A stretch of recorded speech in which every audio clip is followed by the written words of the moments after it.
She stood frozen in her kitchen, clutching a shut-off notice with red letters screaming 48 hours. While outside, snow buried the road like the world had decided she didn't deserve help anymore. Naomi Brooks had done everything right. She worked, she cared, she never asked for handouts. And still, as a black woman in a system that smiled while pushing her aside, she was about to lose her home, her heat, and her dignity. Just weeks earlier, she had opened her door to a stranger and his sick child during a deadly snowstorm. An act of kindness that would soon come back to haunt her in ways she never imagined.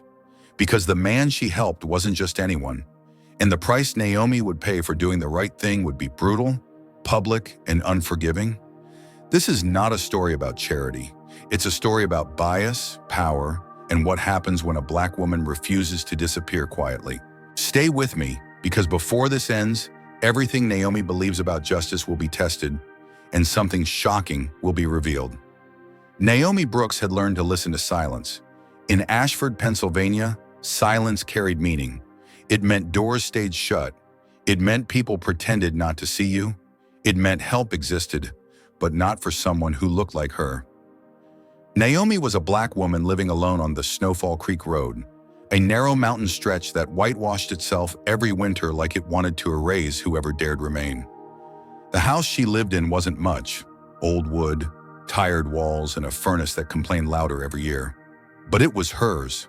Her grandmother Evelyn had raised her there after her mother died, teaching her two rules that often contradicted each other.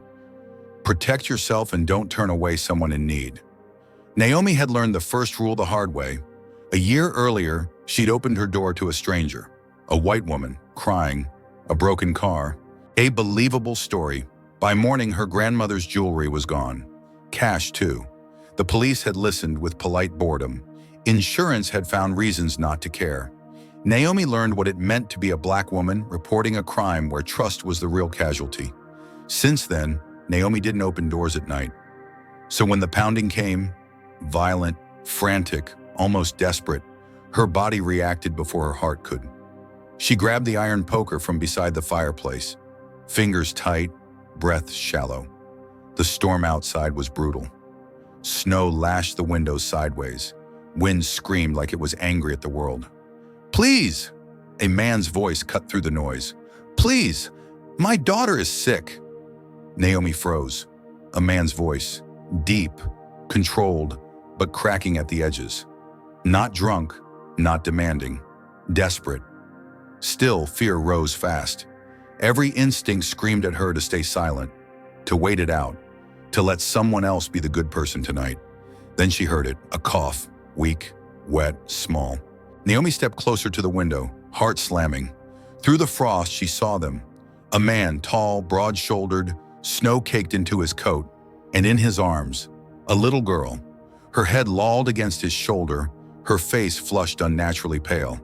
The man pressed his forehead against the door like he was holding himself together by will alone. "Please," he said again. "She's burning up." Naomi's grip on the poker loosened. This wasn't a trick, or if it was the cruelest one she'd ever seen. Her grandmother's voice surfaced uninvited. "Fear makes you small, baby. Don't let it steal who you are." Naomi hated that voice sometimes, hated how it complicated survival. She unlocked the door. Cold rushed in immediately, biting, unforgiving. The man stumbled forward, nearly collapsing. "Inside," Naomi said sharply, stepping back but keeping the poker raised. "Slowly." "Thank you," the man gasped. "Thank you." He laid the child gently on the couch near the fire. Naomi shut and bolted the door, every movement deliberate. "What's your name?" she demanded. "Ethan. Ethan Caldwell. And this is my daughter, Lily." Naomi studied him. He didn't look poor exactly, but he didn't look safe either. Clean features, educated voice, not local. "Sit," she said. "Don't touch anything unless I tell you." He nodded immediately. No argument. All his attention stayed on the girl. That mattered more than anything. Naomi fetched towels, soup, water. She kept her distance, watching how Ethan moved. Careful, gentle, his hands never shaking when he touched his daughter, even though his voice had. "You can put the towel on her forehead," Naomi said. "Not cold, just warm." He did exactly as told. Lily stirred, eyes fluttering. "Daddy, I'm here," Ethan whispered, brushing snow-matted hair from her face. Naomi felt something tighten in her chest. She hated that it was always like this. That compassion crept in before logic could stop it.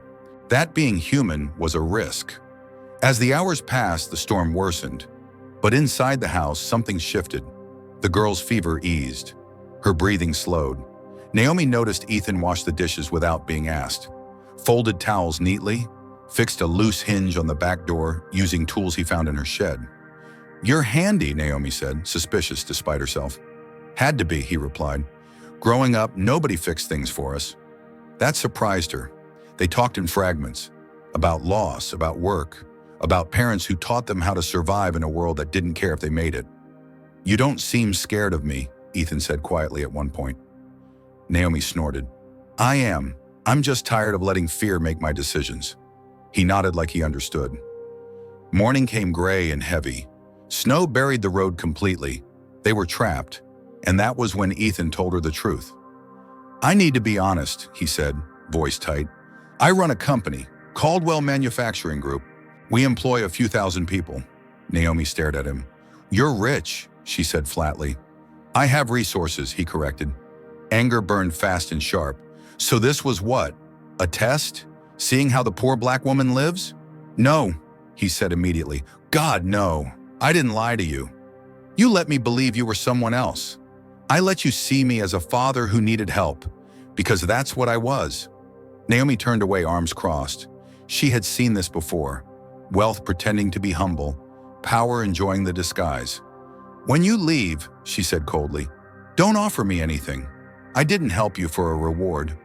"I know," Ethan said softly. "That's why this mattered." By afternoon, the plow came. They left with awkward goodbyes. Lily hugged Naomi fiercely. "You opened the door," the child whispered. "You saved us." Naomi watched them disappear down the road, unsure whether she'd just done the right thing or made another mistake she'd pay for later. She didn't know yet that this night would cost her everything, or that the world would soon remind her exactly how little grace it gives black women who dare to be kind. Before you move on, let me ask you something. This story isn't just about a storm, it's about choices, bias, and who we decide deserves help. Do you believe Naomi should have opened that door, knowing how often black women pay the price for trusting others? Yes or no? Your answers matter. Naomi Brooks didn't fall apart all at once. She unraveled slowly, the way people do when they've been holding themselves together for too long and the world keeps applying pressure right where it hurts most. 3 weeks after the storm, her life collapsed in a way that felt almost cruelly precise. It started with a phone call from Karen Holt, her supervisor at the home health agency. "Naomi," Karen said, voice tight, rehearsed, "I need you to come into the office before your visits today." Naomi knew that tone. White-collar sympathy wrapped around bad news, softened just enough to sound humane. When she arrived, the conference room was already full, faces she recognized. None of them met her eyes. "We lost our county contract," Karen said. "Budget restructuring. We're laying off 15 staff effective immediately." Naomi's stomach dropped. "What about my clients?" "We'll reassign them." "I've been with Mrs. Ellison for 2 years," Naomi said. "She doesn't trust strangers." Karen sighed. "You understand how this works." Naomi did understand. She always did. Last hired, first cut. She signed the paperwork with hands that didn't shake. She'd learned long ago not to give people the satisfaction of seeing her break. 2 nights later, the diner where she picked up evening shifts closed without warning. A handwritten sign on the door. Bankruptcy, medical bills, no severance, no apology. By the end of the week, Naomi had lost both incomes. The bills didn't care. The electric company sent a shutoff notice. Property taxes came due. The roof began leaking again, slow and mocking, dripping into a bucket. She moved from room to room. She applied everywhere.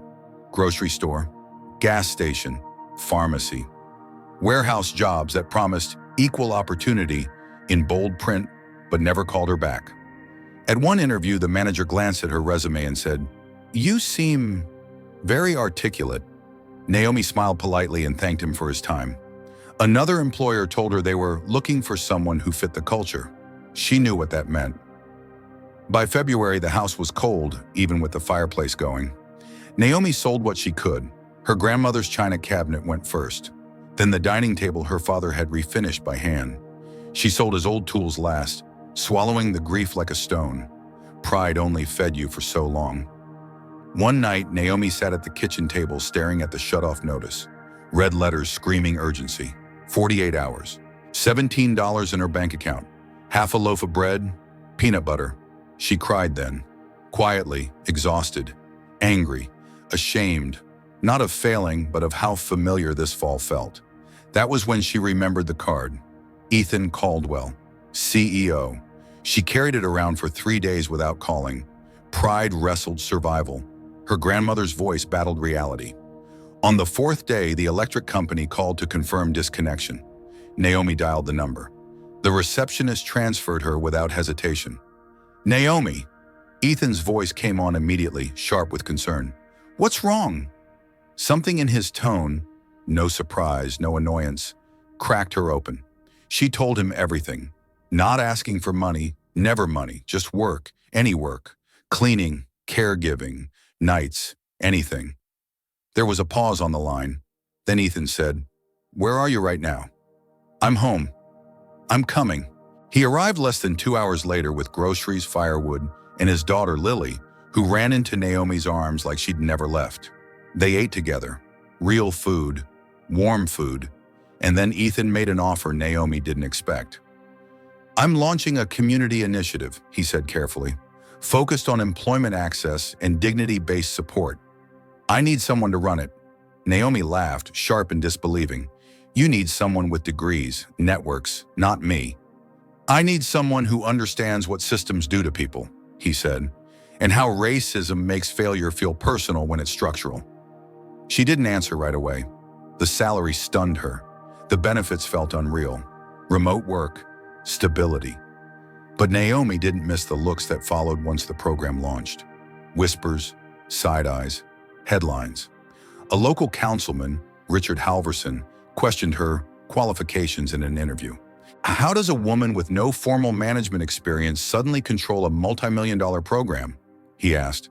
Some might call it favoritism. The comments were worse. Another handout. Token hire. Welfare mentality dressed up as leadership. One comment burned itself into Naomi's mind. This is what happens when you lower standards. She read them late at night, alone, wondering how much excellence would ever be enough. The pressure mounted. Grant meetings where donors asked Ethan questions instead of her. Panels where she was mistaken for the assistant. Security guards who stopped her at her own office while white interns walked past unchallenged. Then the funding crisis hit. Ethan called her to the city. His face was tight. The board is pulling support, he said. Too controversial. Too much scrutiny. Naomi felt something harden in her chest. So that's it? No, Ethan said. I'm funding it privately. Smaller, leaner, independent. The numbers were brutal. Cuts, staff reductions, program limits. Naomi thought of the families, the mothers. The men turned away too many times. We keep going, she said, even if it costs. The announcement was explosive. Instead of layoffs, Naomi proposed pay cuts, hers included, 40%. The room went silent. Why would you do that? Someone asked. Because walking away proves them right, Naomi said, and staying proves something else. Not everyone stayed, but enough did. The work became harder.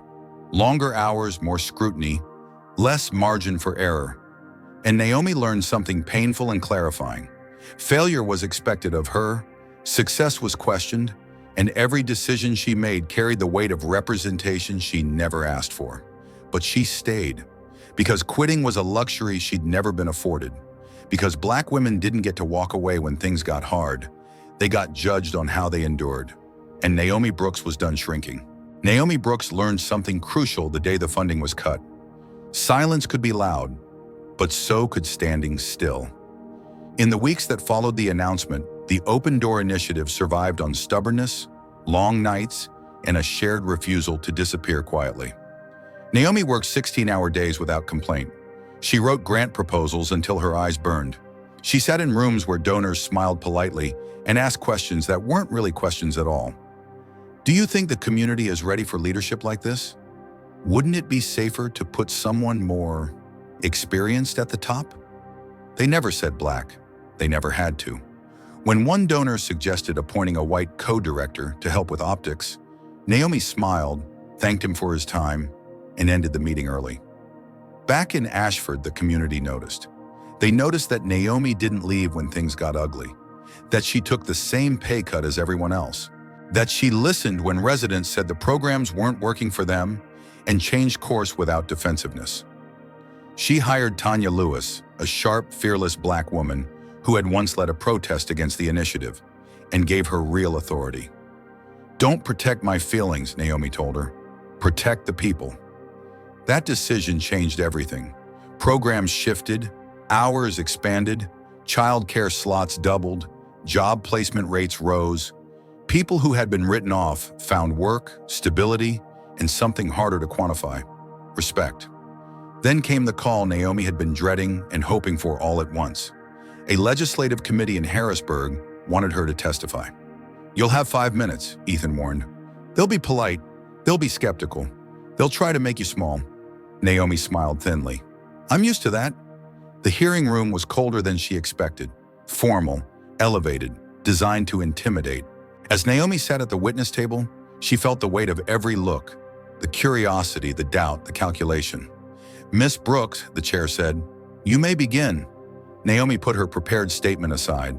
"My name is Naomi Brooks," she said. 2 years ago, I was weeks away from losing my home. I had worked my entire adult life, sometimes 2 jobs at once, and still fell through the cracks. I'm not an exception. I'm a pattern." She spoke about people, not programs. About a mother who couldn't work nights because childcare ended at 6. About a veteran who needed stability before job training meant anything. About a teenage girl who finished school because someone finally asked what she needed instead of assuming. When a senator asked about her lack of formal credentials, Naomi didn't flinch. "You're right," she said. "I don't have the degrees you're used to seeing. What I have is lived experience. I know how racism turns structural barriers into personal shame. I know how systems fail people who do everything right. And I know what happens when someone finally treats you with dignity." The room was silent. 45 minutes of questions followed, hard ones. Naomi answered each with clarity and restraint. She didn't beg. She didn't perform gratitude. She told the truth. 3 months later, the bill passed. It wasn't perfect. It wasn't everything. But it was real. State funding expanded the model to 10 communities. Oversight boards were mandated. Transparency became policy, not a suggestion. The night Naomi heard the news, she stood alone in her kitchen, the same kitchen where she'd once cried over a shutoff notice, and let herself breathe. Ethan called, his voice thick with pride. "You did this!" "No," Naomi said softly. "We did." 2 years passed. The house on Snowfall Creek Road was warmer now, repaired but unchanged where it mattered. Evelyn's quilt still lay across the couch. Samuel's tools were back in the shed, bought back piece by piece. Naomi didn't move to the city. She didn't trade proximity for prestige. She stayed. The Open Door Initiative expanded carefully, intentionally. Naomi refused shortcuts. She refused to let success distance her from the people who needed her most. One winter afternoon, as snow fell gently outside, a familiar knock came at her door. Lily Caldwell stood on the porch, taller now, confident, holding a folder close to her chest. "I won first place," she announced, eyes shining. Inside the folder was a drawing, detailed, powerful. A house in the snow, a door open, light spilling out, people reaching toward one another, connected. "That's you," Lily said, pointing, "and everyone you helped." Naomi felt tears come uninvited. Later, as Ethan prepared to leave, he paused. "That night," he said quietly, "you saved more than my daughter. You reminded me what leadership should look like." Naomi shook her head. "I didn't save anyone. I opened a door." "That's everything," Ethan replied. After they left, Naomi stood by the window, watching the snow fall, the house filled with quiet purpose. She thought of all the doors she'd seen closed, all the ones she'd learned to open anyway. Kindness hadn't cost her her dignity. Fear hadn't won. And the world, imperfect as it was, had bent just enough to let something better through. Now let me ask you, before this story ends for you, how did this story make you feel? Do you believe Naomi's strength came from kindness or from refusing to be erased? Do you think stories like this need to be told more often? If you felt something while listening, comment 111 below to let us know. And tell us, what country are you watching from? If this story moved you, please share it with someone who needs to hear it. Sometimes one open door can change everything.